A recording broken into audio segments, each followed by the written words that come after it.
Dean Rikerson answers questions Maine voters want to know. As a legislator, as a senator, what could you do, and working with whom, Republicans, Democrats, people that you already know, whatever, to try to encourage more jobs for Maine, more manufacturing jobs, more whatever jobs there might be? What specific things would you try to bring to the legislature to increase jobs in Maine? Well, we do have to look at what our assets are, and our assets are, for instance, wood products, which have been dying due to the paper mills in northern Maine, and we can actually utilize those products toward building insulation, toward building glue laminated timbers. There was actually an old mill that did open near Skowhegan where that was used for engineered lumber, which is tremendous for the whole construction industry.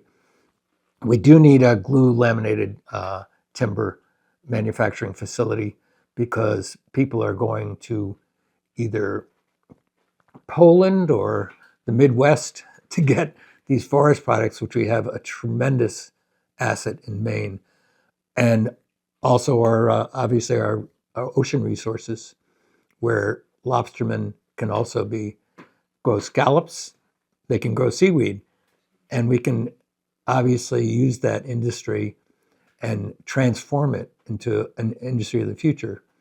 Aquaculture is the fastest growing branch of agriculture in the world. How about the data center? Oh, data center. Yeah. Well, I actually went to Climate Week in New York and talked to a bunch of engineers, and they are sure that AI is so smart that it can figure out its own energy needs. I'm not sure about that. So I think it has to be evaluated, I think, and that we're on the right track.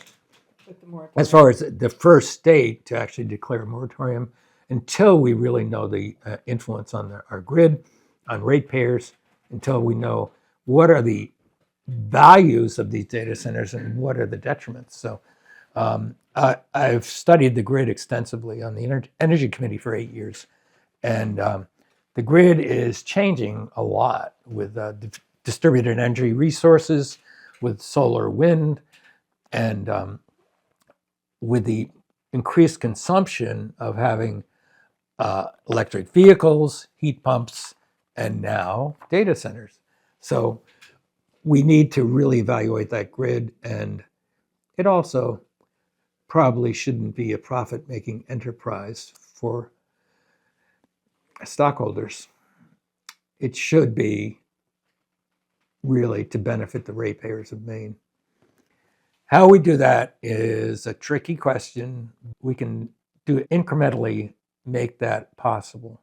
The grid is possible to be owned by the ratepayers of Maine.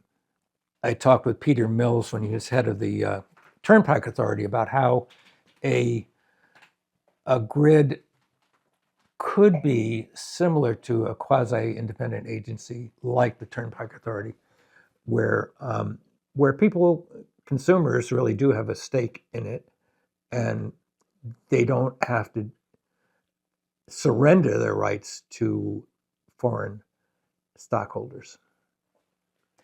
Bringing things to the attention of the governor, the attention of the public, I think is a really important part of the legislature. On June 9th, please vote for Dean Rikerson for State Senate. It's time to take democracy back and heal it.